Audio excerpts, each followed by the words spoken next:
तो यार एडवोकेट हो तो इस बात को जरा ध्यान से सुनना। हुआ क्या है कि बार काउंसिल ऑफ इंडिया ने सभी स्टेट बार काउंसिल्स को ये ऑर्डर पास किया है कि जो भी एडवोकेट्स अपना ऑनलाइन एडवर्टीजमेंट कर रहे हैं उन सबको 4 हफ्ते का टाइम दो और उन सबको बंद करो।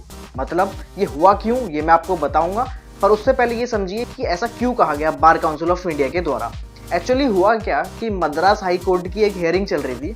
उसमें मैटर ये था कि यार आजकल जो लॉयर्स हैं, जो एडवोकेट्स हैं, वो ऑनलाइन एडवर्टीजमेंट कर रहे हैं। तो जैसा कि एडवोकेट्स डिफरेंट वेबसाइट्स में अब एडवर्टीजमेंट करने लगे हैं, तो इसी को देखते हुए मद्रास हाई कोर्ट ने ये ऑर्डर पास किया और बार काउंसिल ऑफ इंडिया को बोला कि भाई लॉयर्स को रोको।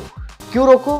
बिकॉज देखो, अगर हम किसी और प्रोफेशन में देखते हैं, जैसे डॉक्टर्स हो गए, हमारे चार्टर्ड अकाउंटेंट्स हो गए, तो उनमें एडवर्टीजमेंट को इतना बैन नहीं किया गया है। जैसे डॉक्टर्स हैं, प्रैक्टो है और भी बहुत सारे ऐप्स हैं उनके, वो ऑनलाइन एडवर्टीजमेंट करते हैं, सब कुछ करते हैं।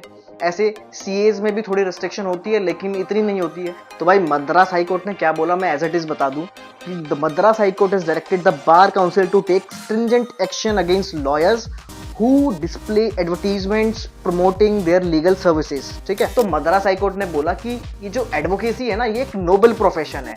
एज इट इज उनके वर्ड्स बताता हूँ, legal profession is a noble service to society and not a business driven by profit motive. मतलब आप एक नोबल अपनी सर्विस प्रोवाइड कर रहे हो सोसाइटी को, आप कोई बिजनेस नहीं हो कि जो आप अपना एडवर्टीजमेंट करोगे इस वेबसाइट में, उस वेबसाइट में, और फिर वहां से आपके क्लाइंट्स आएंगे। नहीं, ये मना ही है, ये लीगली भी मना है। अगर आपको रूल पता है बार काउंसिल ऑफ इंडिया का कौन सा रूल है तो आप बताना। ऑल्दो मैं बता दूं आपको कि ये एडवोकेट्स एक्ट में भी मना किया गया है और बार काउंसिल ऑफ रूल में भी मना किया गया है कि आप एज एन एडवोकेट किसी भी तरीके का कोई भी एडवर्टीजमेंट नहीं कर सकते हो। तो जो रूल नंबर 36 है बीसीआई रूल्स का, वो यही कहता है कि एडवर्टीजमेंट बिल्कुल बैन है, बिल्कुल मना है, प्रोहिबिट है। किसके लिए? एक एडवोकेट के लिए आप एडवर्टीजमेंट नहीं कर सकते। बीसीआई ने इशू कर दिए सीज एंड डेजिस्ट नोटिसेस सारे स्टेट बार काउंसिल को, ये कहते हुए कि अपने अपने एडवोकेट्स का आप चेक कीजिए, कोई भी ऑनलाइन एडवर्टीजमेंट किसी का नहीं होना चाहिए।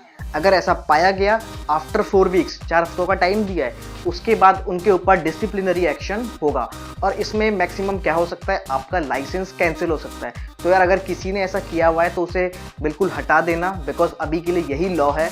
एंड इसी के साथ साथ बीसीआई ने ऑनलाइन जो प्लेटफॉर्म्स थे, जो पोर्टल्स थे, जो लीगल सर्विसेज को वहाँ पे इनका एडवर्टीजमेंट होता था, जैसे सुलेखा.com, जस्ट डायल हो गया, अपना क्विकर इंडिया हो गया एंड ग्रोशल.com हो गया, तो इन चारों को भी बोला है कि भैया हटा दो, 4 हफ्ते का टाइम है, उसके बाद वरना आपके ऊपर भी एक्शन होगा। अगर मैं अपना व्यू पॉइंट बताऊं, आप बताइएगा कमेंट में कि जैसे और सारे प्रोफेशन है उनमें सब में आप कर सकते हैं एडवर्टीजमेंट, पर लॉयर्स में एज एन एडवोकेट में इतना ज़्यादा रिस्ट्रिक्शन क्यों है? तो ये होनी चाहिए क्या? एक तो एडवोकेट्स का प्रोफेशन अगर हम देखें लोअर लेवल से ही उतना ज़्यादा प्रॉफिटेबल नहीं है, तो इनिशियली तो बिल्कुल नहीं है। तो उसमें अगर ऐसा प्रोफेशन में बैन लगता है एडवर्टीजमेंट में इस डिजिटल इकॉनमी में, तो आपका क्या कहना है आप कमेंट में ज़रूर बताना। ऑल्दो अभी तो रूल यही है तो फिर सबको मानना पड़ेगा। सो ऐसे इंफॉर्मेटिव एंड अपडेटेड वीडियोज़ के लिए स्टे ट्यून। Bye bye.